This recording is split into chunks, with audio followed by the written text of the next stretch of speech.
So, Liz, thank you for being willing to be part of this, and be certain I'll do my best to be helpful. And, I think you're welcome. all care and no responsibility. Fair enough. And for the record, is it okay if we make a video of this for Yes, teaching? certainly. Yeah, thank you for that. So can you tell us what you've been up to lately, where you've been feeling, if I could do more of this is me at my best, when I'm happiest and fullest. What have you been doing like that?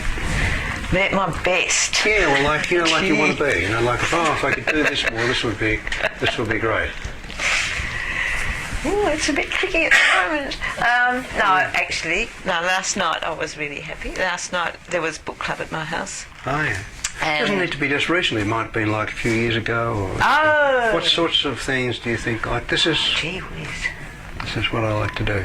This is what I like to do. What do I like to do? I mean, if you asked me, I'd say working the garden. No. Yeah, actually, I do. Stuff Yes. like that. Working in the garden's pretty good for me, actually, because I think working in the garden was the best thing I did several years ago, because I stopped teaching after quite a long time. Oh. And I made a garden. Okay, you made it? Yeah, well, we had a so-called garden, but we're a rowing family, so every weekend you go to Lake Barrington, so we just had this sort of area of dandelions. Oh, yes. And it's quite a big area for Battery Point, I suppose, it's not huge.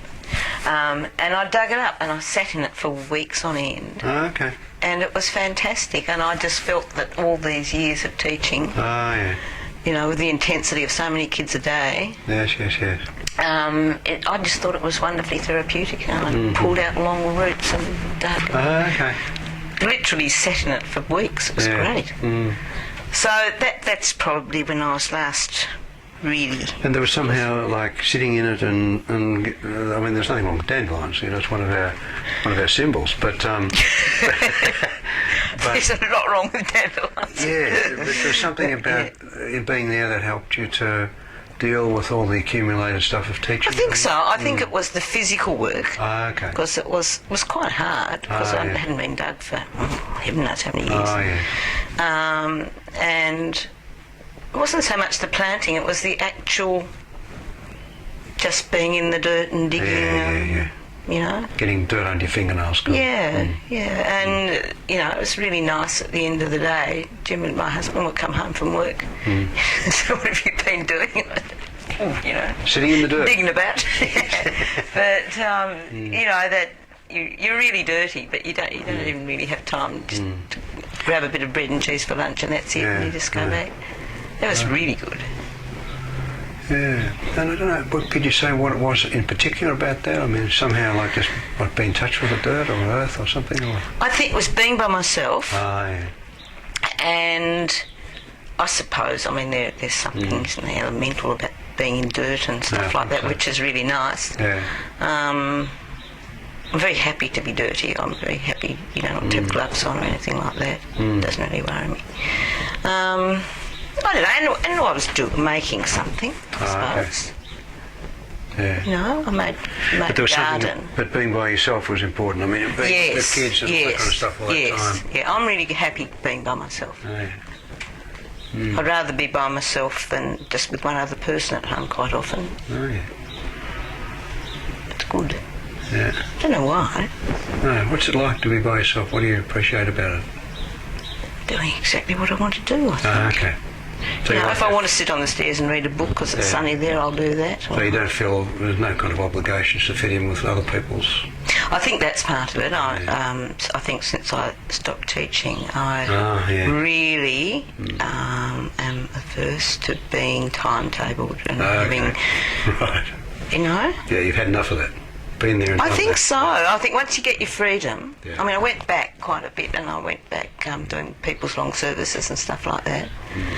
And people had said to me when I left, you'll be back, you won't get over this. But I got over it really quickly. Yeah, another thing. I was happy to go back with, that was to earn money. Yeah, even going back, it's a good reminder of why you don't want to be there. Absolutely, and I couldn't wait to get out again, Sure. even though I enjoyed being with the kids again. Sure. But I was also very pleased to stop. Okay. It didn't worry me in the least stopping. Yeah. So I like my time now. Yeah. I really like it. Do you like it? and you've got an opportunity to express that like, you can do that and be that way. Yeah, it's good. Are you still doing any gardening, or is that all done? I'm still gardening. Yes, now it's just a matter of trying to maintain it and wishing I made it differently. Trying to grow some vegetables. And it's quite a productive garden. It's not all rose bushes and stuff. It's got nut trees and fruit trees and raspberries and... Yeah, I mean, the garden has its own timetable, doesn't it? I mean, it knows when Absolutely, yes. And I find, I even get, not cross, but when I'm away, we go away to Western Australia because I have a daughter with a bad back and 2 grandchildren. I should reverse that, important, shouldn't I? And when I come home or when I'm going, I rush around and do things to the garden. Mind you, this garden is it's just an ordinary garden with lots of weeds. Yeah, it's not a competition. But it gets away. No, and I have this bit in the middle that's totally weeds. I call that the meadow.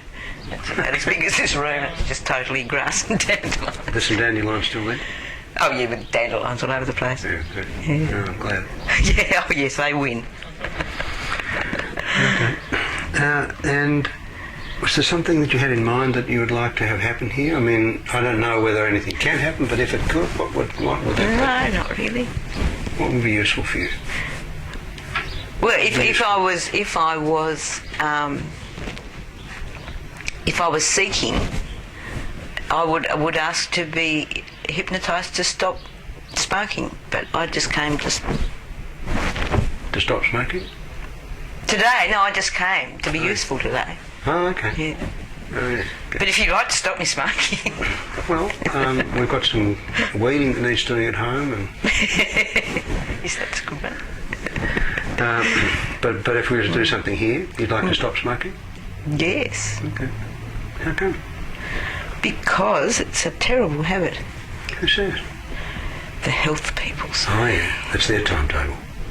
No. What do you say? No, I say it's unhealthy, and I say... What's the evidence? What do you... Oh, there's in what way is that interfering with your health? I don't know that it does... Well, it must interfere with my health. Who says? I say. Okay. Well, I'm having trouble believing you because you look pretty healthy to me. It's got to be accumulating. My lungs must be black. Well, maybe, but no one's going to be looking at them for a while, I wouldn't think, if ever. No, true. Do you have trouble breathing? No. No. Well, I don't seem to. You don't know though, do you? It's a bit like your looks changing. I think you do. I think you know whether you have trouble breathing or not. Oh, yeah. No, what I'm saying is, you know how you age and you don't see it happening? Oh, yeah. I might be getting shorter of breath. Oh, yeah. Does it interfere with your gardening? No, not at all. Not at all. But it makes me sneaky. Oh, okay. It makes me sneaky. I don't like that about it. Oh, yeah. Because I had to... No, I had the idea, I don't know, I've got a bad memory. I haven't smoked for a long time, but maybe the cigarettes got to my brain and killed some of my brain cells. But I thought there was something else that was going here, that you had some fainting problem or something. Where did I make that up? I've created that out of nothing, have I?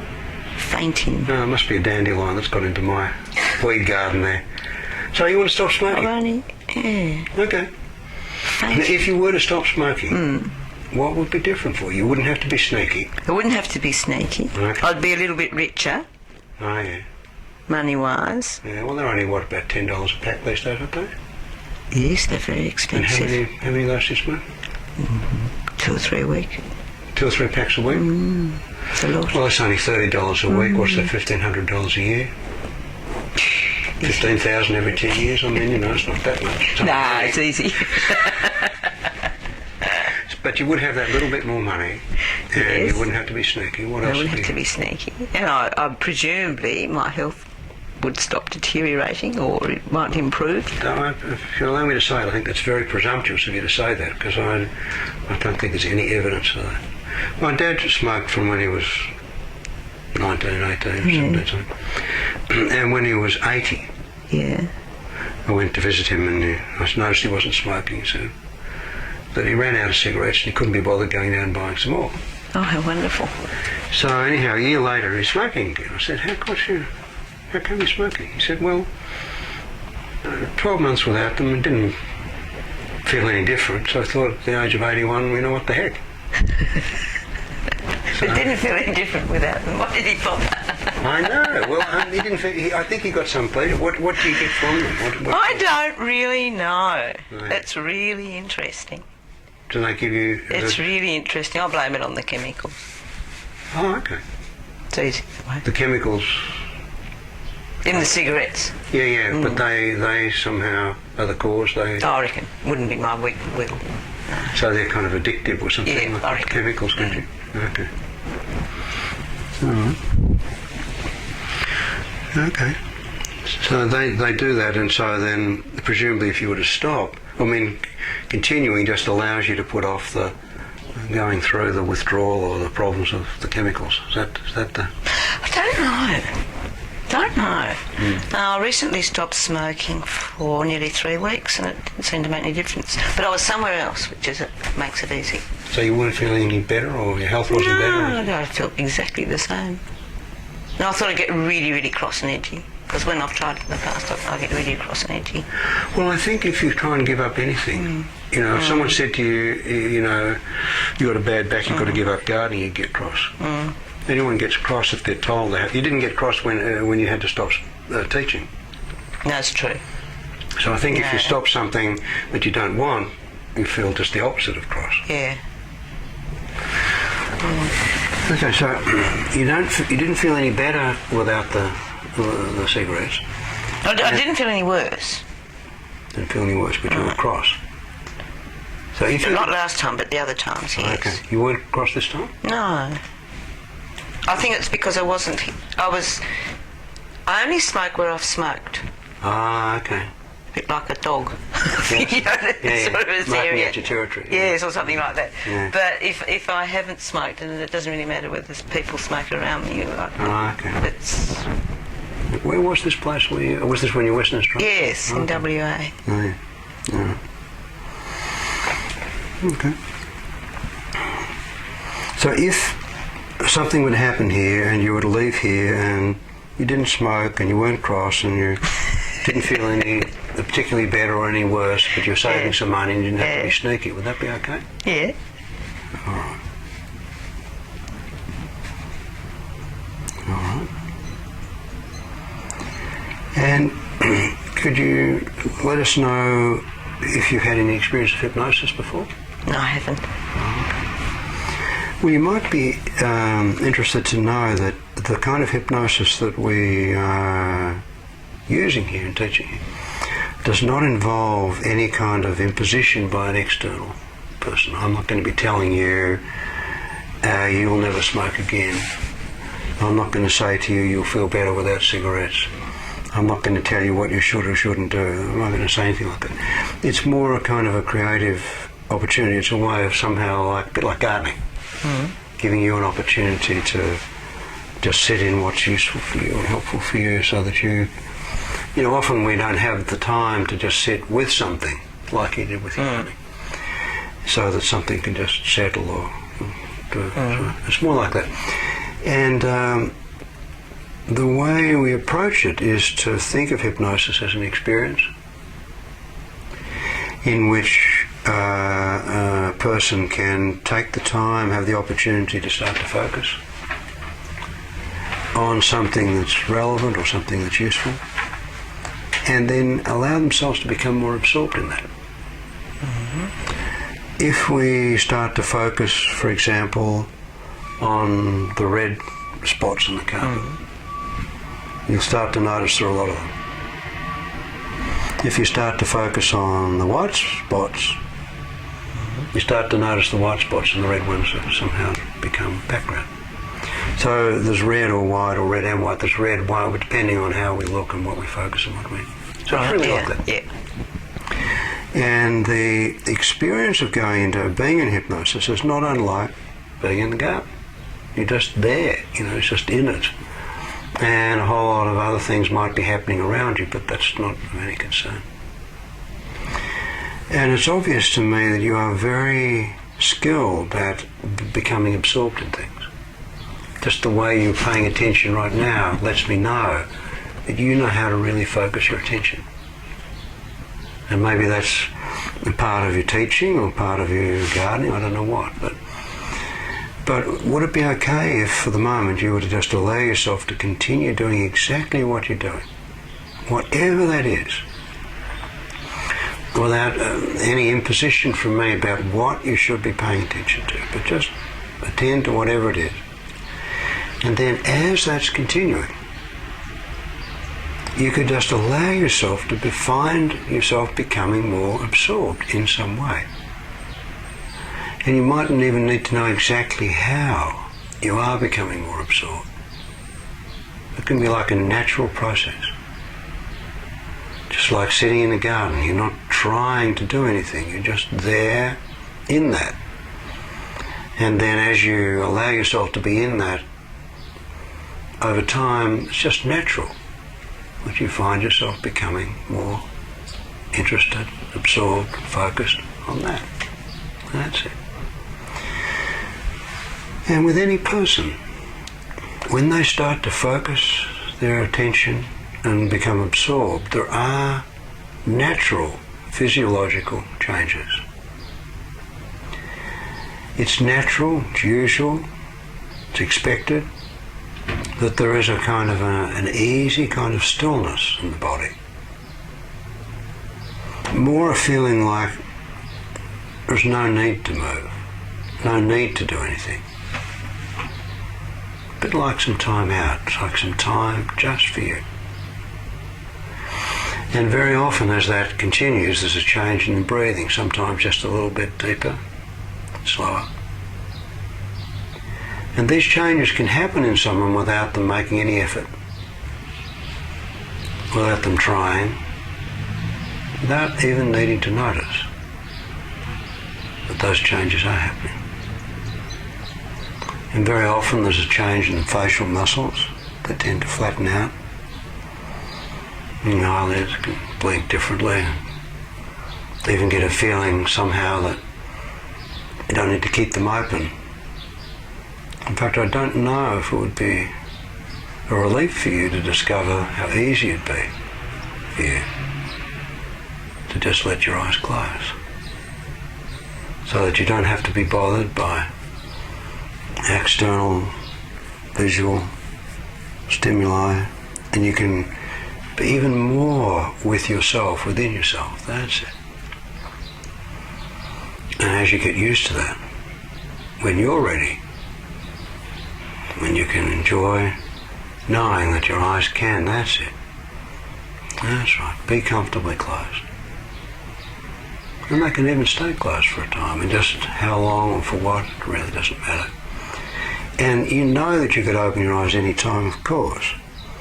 But just like you don't need to move your legs or your hand, you don't need to open your eyes. You can just let them rest comfortably closed as you're sitting just so.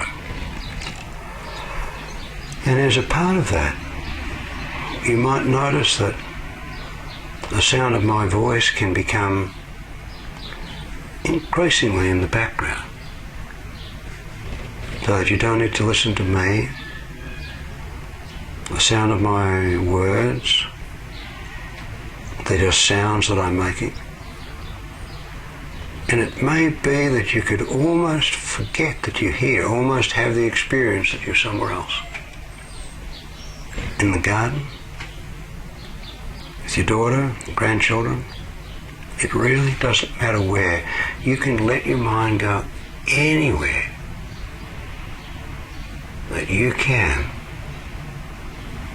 really enjoy that experience of being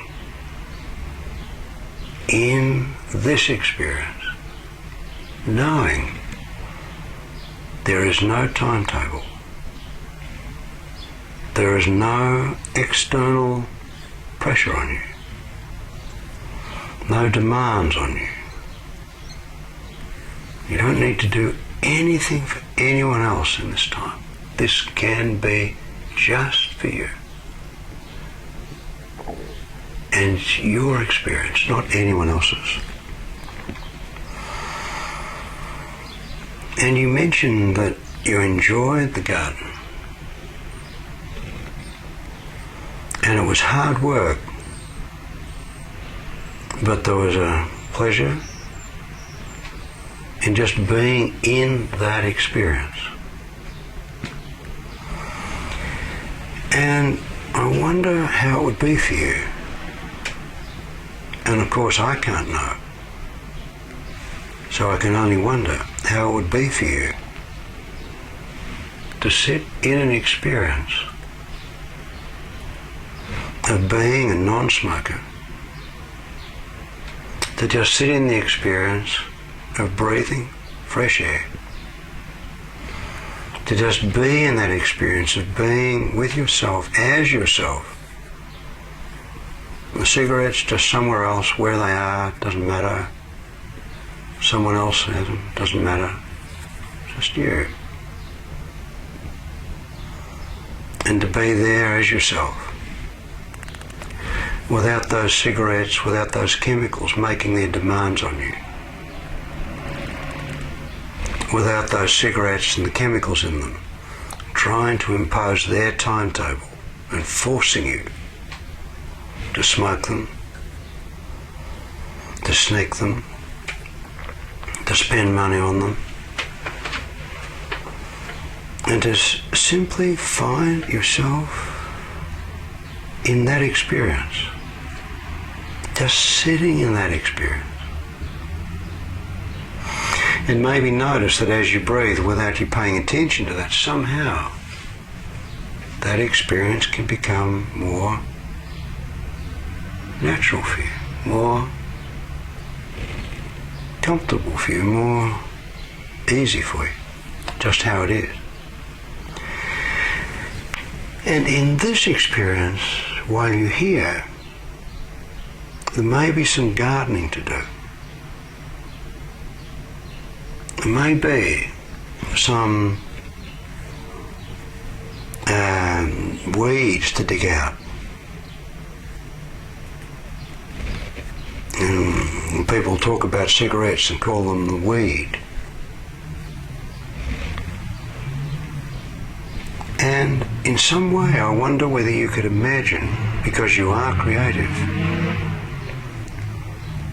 that you could go through your experience weeding out those cigarettes, weeding out the cigarettes from those places. Just as you got rid of the dandelions from so much of the garden, so that that garden can be relatively free of dandelions. Every now and again you might have to pluck one out, get rid of it. That's easy to get rid of them. It's easier to keep them free once they're free. And there were dandelions in places in your garden, and there are none there now. And it may be that in your life, in those places where cigarettes used to be, in some way that you can make sense of that I wouldn't have a clue, you could weed them out of those places so they are then cigarette free, just like those parts of the garden are now dandelion free. And it's not like dandelions are bad. You've got some there in that paddock.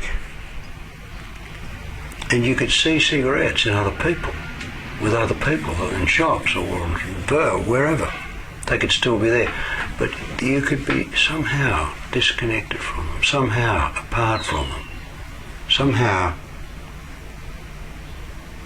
they could be in a place where you're not. Because you could be in your place. Freely, openly, honestly, straightforwardly. Breathing. And let the chemicals in the air, the fresh air, chemicals, get into your system so that you could become addicted to breathing those fresh air experiences. And it might even be that you could be with other people and they could be smoking.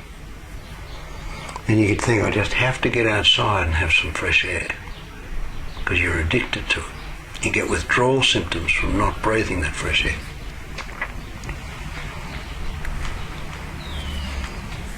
Now, I can talk about different things, it doesn't matter. Because anything that I say is a function of me. But there's something about this experience that you can in your own way. And just as you can feel the relief and the, I don't know, lack of restriction, the freedom to be in the garden and not at school. And you didn't miss it. And going back to it just reminded you how you didn't want to be there. So as a non-smoker, you could enjoy the freedom of being able to do what you want to do without having the cigarettes and those chemicals from the cigarettes restrict you and impose themselves on you. So that any time after today, if you happen to have a cigarette, that could be a reminder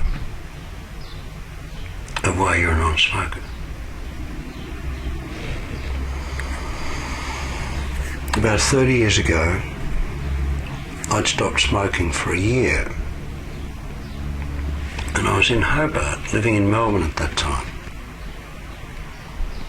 I came to the casino and having dinner, I suddenly felt like having a cigarette. And I thought, oh, I feel like a cigarette, I'll have one. And thought, well, a silly person, a year without it, all that, why do you? I thought, no, why not? So I found a cigarette machine, bought a packet of cigarettes, Benson and Hedges, and took a cigarette out of the packet, put it in my mouth, and I lit that cigarette, and about half a puff was all I could imagine. The taste was, I can't tell you. I had to find a place to clean my teeth and clean them. It was the best cigarette I ever tried. And that was all those years ago. I don't think I have the willpower to smoke now. It would take more willpower than I could muster. But I wonder what it's like for you, Liz, to just imagine that you could weed out all those cigarettes. Just weed them out. They have been limiting you and controlling you, forcing you to be sneaky, tricking you into spending money on them. And they even make you cross. They hypnotized you into being cross when you didn't have them. And I wonder what it would be like for you to have the experience of actually being free, like sitting in that experience of being free. Getting that freedom, getting it under your fingernails, getting it into your lungs, knowing that each breath that you breathe of fresh air helps to clear out your lungs. And that your lungs are yours. They are not owned by some cigarette company. They're a part of you. And you could be free to breathe what you choose and not have that imposed by someone else or something else. Now, you can go away from your garden and do a preparation before you go, and you do some extra maintenance when you come back. And it's good to know that you can look after your garden that way. And it's good to know that you can look after you that way. You don't need to understand how chemicals and garden work. Don't need to know how the dandelion seeds do what they do. They are weeds. And you know that. And you also know what to do with them. And have a sense of satisfaction, sense of accomplishment, a sense of pleasure of spending that time by yourself, for yourself. And why should you have to share that time with the cigarettes? Why should they impose themselves on your time and your experience? Now, what I'm talking about, what I'm saying, is a function of my speaking, of my listening, my understanding of what I heard you say to me. I have no way of knowing exactly how best to speak with you. There is no way for me to know what would be best for me to say so that you could have the experience that you want. In order to do that, I would need to know you way better than you even know yourself. But I can know that you know you way better than you even know. And that means that you can translate my words, which are a translation of your words, into thoughts that you can have, and translates the thoughts that I have into the words that I speak, that you can translate and make your own sense of that. And if there are some things that I say that don't really quite fit, well, you can just throw them away. Put them in the compost. There's some things I haven't said. Well, you can fill in the gaps. You can have gaps in your garden and you can transplant some things.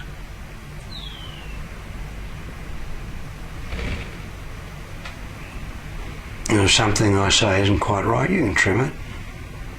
You can prune it. You know how to do that. And I think it's so nice that you can have the idea of just having some cigarettes somewhere, just leave them there. They're just there.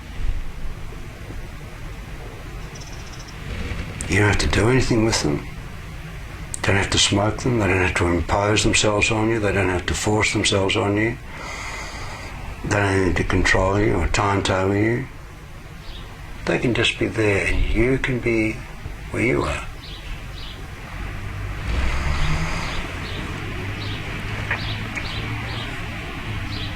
And just as you can go back to school, to a place where you belonged and now don't, as a non-smoker, you can go back to places where you used to smoke and discover that those cigarettes are no longer, they don't belong there anymore, because you can wed them out. And it can be as if they'd never been there. Okay, you dig out some weeds. It's not like you see, oh, there used to be a weed there. You dig out the weed and the plants cover up that space. Or the soil covers up that space. Or somehow that space where the weed was gets covered over. As if the weed were never there. It was. It doesn't need to leave anything behind. glad that it's gone. And even slightly cross if they come back.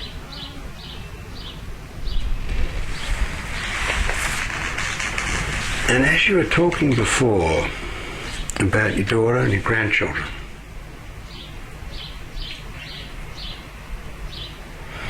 I had an image in my own thoughts, and it was a rather sick image, and you might like to throw it away, but I had an image of you sitting with a photograph of your daughter and your grandchildren,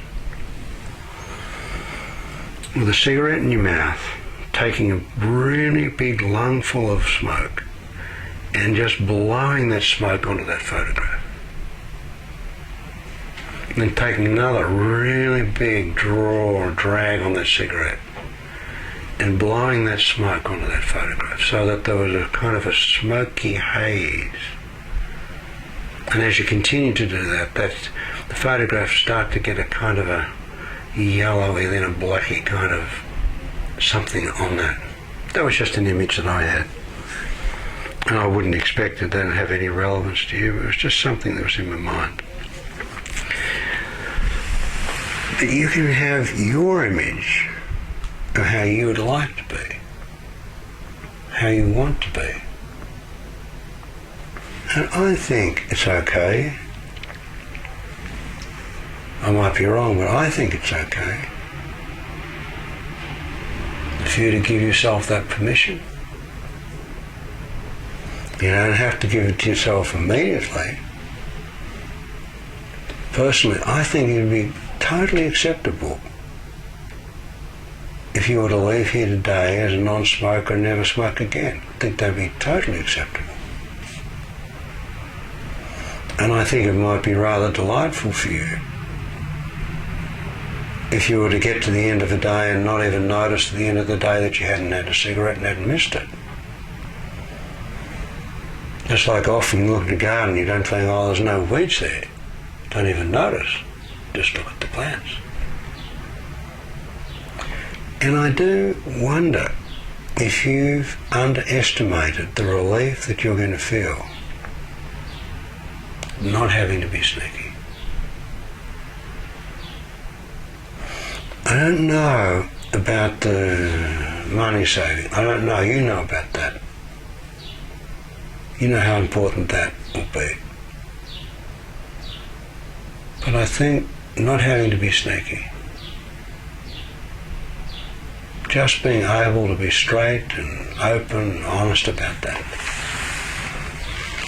I think that's something you can look forward to. Just as right at the very beginning of that gardening, when you only started that gardening, somehow at the beginning you already could have some anticipation of how that garden was going to be, even if you didn't work out how it was going to look, just which was going where,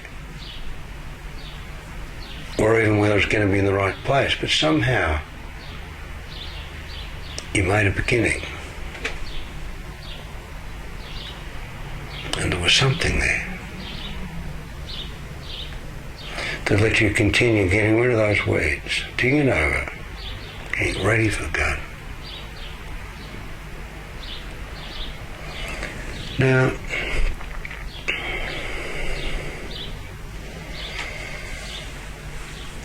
no one can tell the future.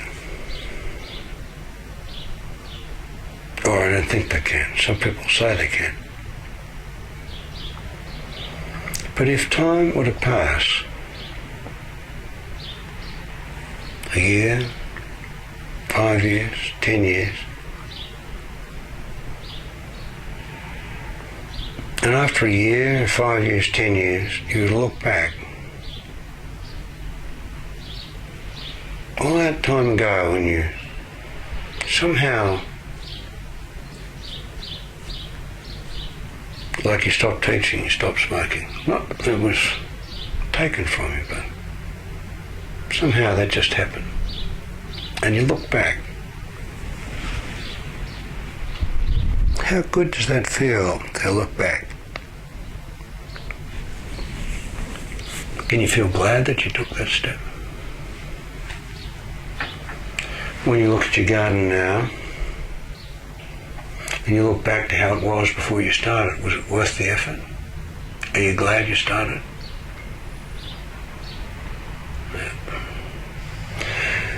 Yeah. The garden can be hard work, but this can be easy work. And I think the only thing that's going to be more surprising to you than the relief and being straight, not sneaky, will be when you look back and think, if it was that easy, how come I didn't do it before?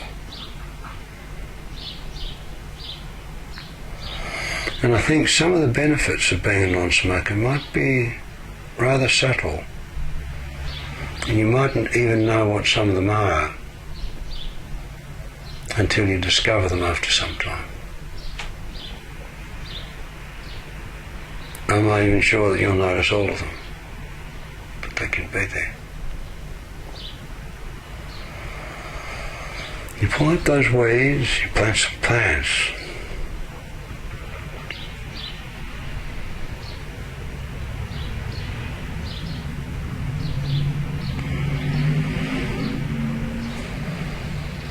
Plant fruit trees, vegetables. Even though those fruit trees don't have fruit on them, can't use the vegetables as soon as you plant them, somehow planting them, you already know you can look forward to that.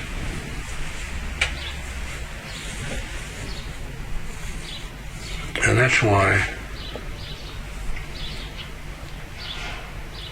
in this experience, you can look forward. You've already prepared the ground.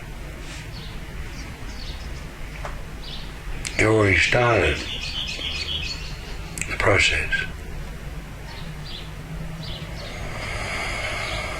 And unlike a garden that you prepared, it took some time.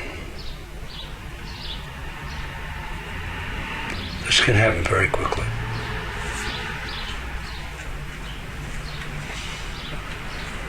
More quickly than you could imagine. Because I've heard it said that thoughts spread at the speed of light. It's pretty fast.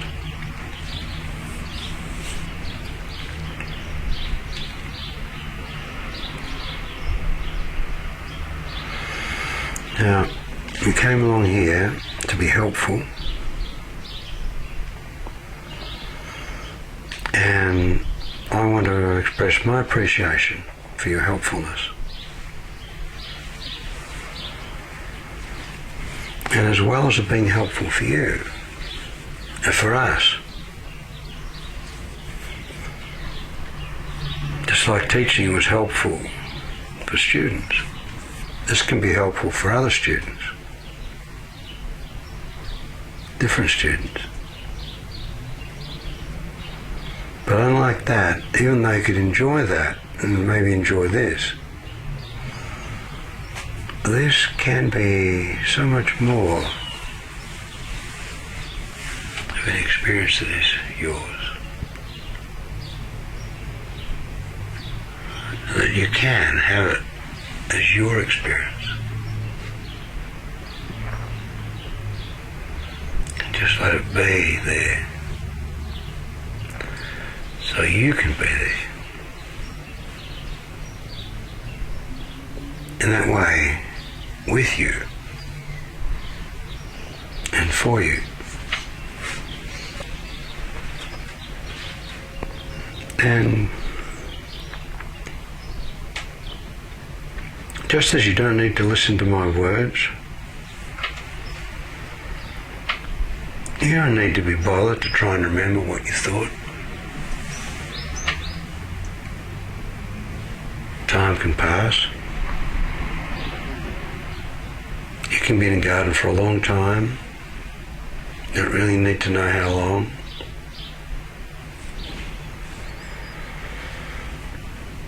You don't need to count the number of times you dig a fork or a spade into the ground.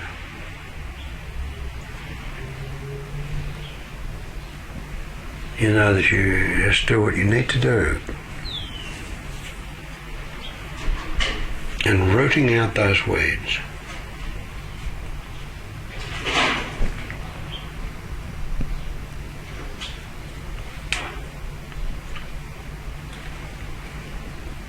But in this experience, time has that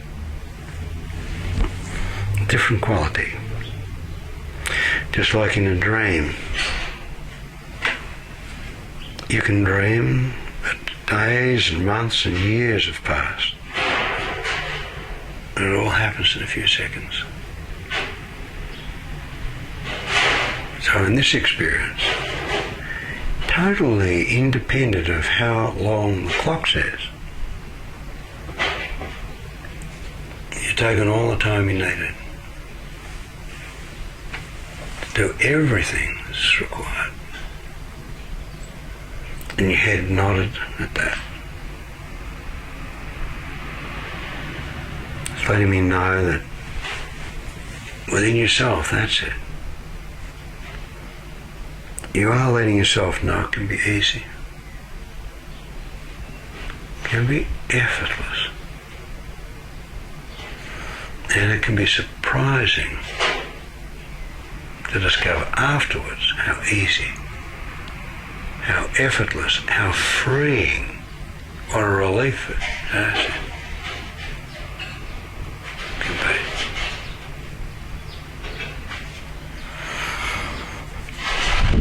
And so, if you could just sit for a moment and let that settle, whatever that is, it's a kind of a learning. Like learning the difference between a plant and a weed. Just let that learning settle. And when you're ready to discover that you've done what you needed to do,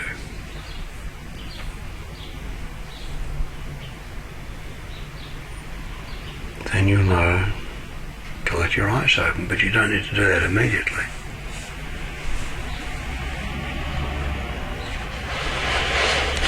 You don't have to have anything on your mind either. Just take your time.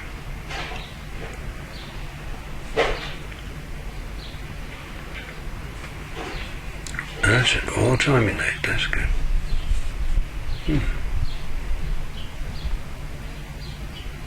It's good to know that time is yours. It belongs to you. That's good.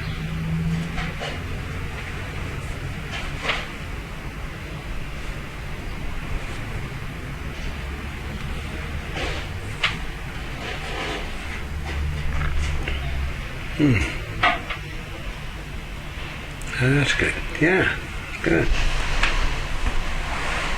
And it can be surprising, that's it. When you start to get more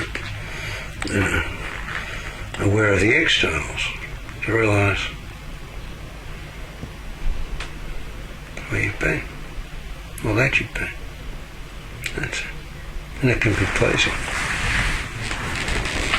to realise that's it.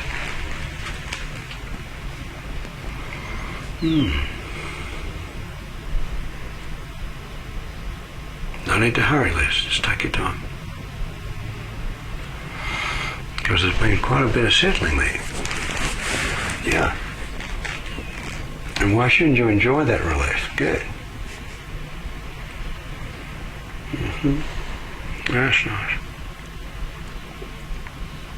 Yeah. Don't worry, you'll get your eyes open eventually.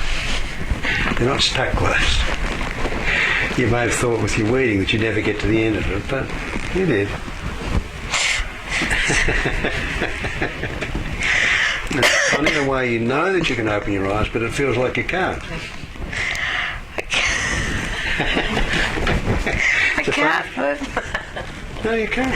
My You can't move your arms, and you won't be able to until you do. And then when you do, it'll be easy. Oh, Yeah. it's so heavy. Yeah, they're heavy. Too heavy to move. Like some root, you think, I'll never get this out. And then, look, out it comes. Oh. How are you going to get your arms back? Oh, there you are. That one's coming back. Oh, dear. And your other one? There you go. Thank you. Your arms, you're welcome to. And your legs? Yes, that's next. What? Oh, dear. Oh, there they go. They are there after all. They just want to, they feel as if they're stuck in cement. They just want to be left alone. They don't want to have to be troubled by something outside. They're fine left by themselves. What sort of fruit trees do you have? We've got 2 apple trees and an almond tree and a sort of sick walnut tree and apricot tree and greengage tree, 2 peach trees. My goodness, you've got a collection. Yeah. What else have we got? Oh, a medlar tree, but they're not very nice. What's the last one? Medlar. Don't know that.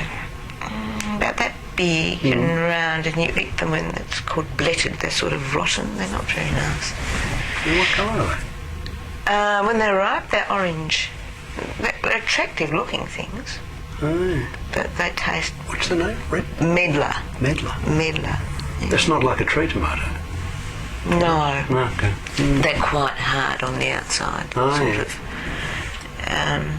Quite beautiful, but revolting. Okay.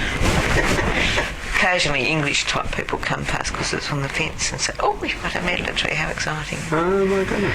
And there are some people who sell them at the market, so, and it's obviously a very tough tree because it produces heaps and shove them in the And what, compost. do you eat them like a fruit or what? Well, yeah, well, they say you eat them when they're rotten. True. And they go mushy and I can't really describe it. I think they're No, foul. I would rather you didn't, I think. Yeah, they're just not It's nice. disgusting, yeah. But I think people cook them, they make medlar jelly. And I tried to make crabapple jelly once, much the same. They're the wrong kind of crab apples and they just go all fibrous. And Oh, yeah. Yeah. And vegetables, what are you growing? vegetables. Oh, nothing exciting, just broad beans and peas and Oh, yeah. tomatoes. Stops being windy. Oh, yeah. And lettuce and Okay. broccoli and stuff. Stuff, yeah. Yeah. Quite a bit you've got there, talking from what you say. How are you feeling at the moment? Good, thanks. Got your arms and legs Yes, back? Okay. And My knees back. what's it like to breathe? You feeling okay? Yes, Breathe? thank you. Yeah. And any hint of relief yet? I suppose so. Yeah. Do you know what you're relieved about? It's not important to know, but I just I wonder. think just sort of looking at it out there. Oh, yeah. It's like Yeah. when you're looking forward to saying, well, something's going to happen or it has to happen. Yeah, yeah. Once it's happened and it's Yeah. done, you can look at it and say, well, okay. Yeah.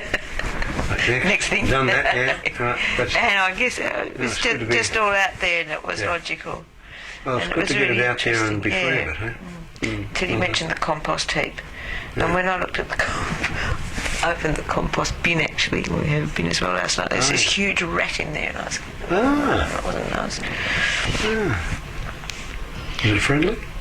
I don't know, I think I went and it went closed the I lid. don't know who got the biggest fright. Yeah, exactly. And I threw the scraps on the heap instead of in the bin. Well, I'm wondering, is there anything else that might be useful for us to talk about or that you might want from me to let this be an experience that's going to work for you? No, I don't think so, thank you Don't very think so? much. No, Okay. can't think of anything. All right. Well, I'm very appreciative of your generosity in coming along here to be so helpful to us. Appreciative of yours. And I think pleasure's what? I said I'm appreciative of yours. Okay. Well, it's good that we can, you can help us and we can help you even more, and that you can get the benefit that. I've got a question. Why wouldn't my eyes close? I thought they did. No, they kept. Well, why wouldn't they open? What? Why wouldn't they open? They were open. Yeah, but at the end they wouldn't open. They wouldn't. No, but they were still. They wouldn't. Every time I closed them right up, they sort of sprung. Yeah. Well, they were just taking their time to close, and that's like they took their time to open. Yeah. You know, the fruit take their time to. True. Yeah. They don't open and close according to some timetable. No. True. Just do what they need to do.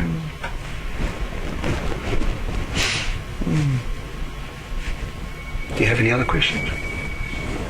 I don't think so. Okay. I have a question, and that is, I would call that hypnosis. What would you say if I said that was hypnosis?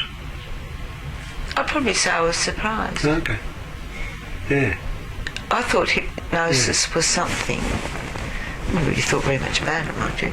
That you. Yeah. People suggested things, but you weren't aware of them suggesting. Yeah. Yeah, you thought it was Almost as if you didn't have to work, but you have to work too, even though you're really heavy and relaxed. Yeah. So you thought it was like someone imposing a timetable on you that you had to stick to. Yeah, a bit like, kids say that when they're swatting, they put all the stuff on a table, they stick it under their pillow and play it when they're asleep because they think somehow it's going to get in there. Yeah. I thought it was a bit more like that, probably. Yeah. I've never seen anyone being hypnotised. Yeah. I've seen a lot of people, and what I notice is that everyone does it their own way. And that the more freedom we give ourselves to do things our own way, the more likely it is that it'll succeed. That's very interesting. Yeah, I think so. Interesting to me. I'm glad you're interested. You have to work very hard. Yeah? You take things up and explore them. And I was just doing a bit of gardening, a bit of transplanting. You gave me the plants and I just planted them. It's pleasurable work for me.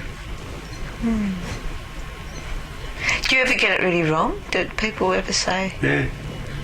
No one's died yet that I'm aware of as a result of my... No, that's all right then. Yeah, some people get worse. Some people stay the same. But what I've learnt over the years is to predict who's going to do well, and you're one of those. Oh, thank you. Hope. You know, like you go to the nursery and you can say, well, I don't know about this plant. And you say, oh, this one looks... You're one of those. Right. I'm going to flower. So is that a place we might stop?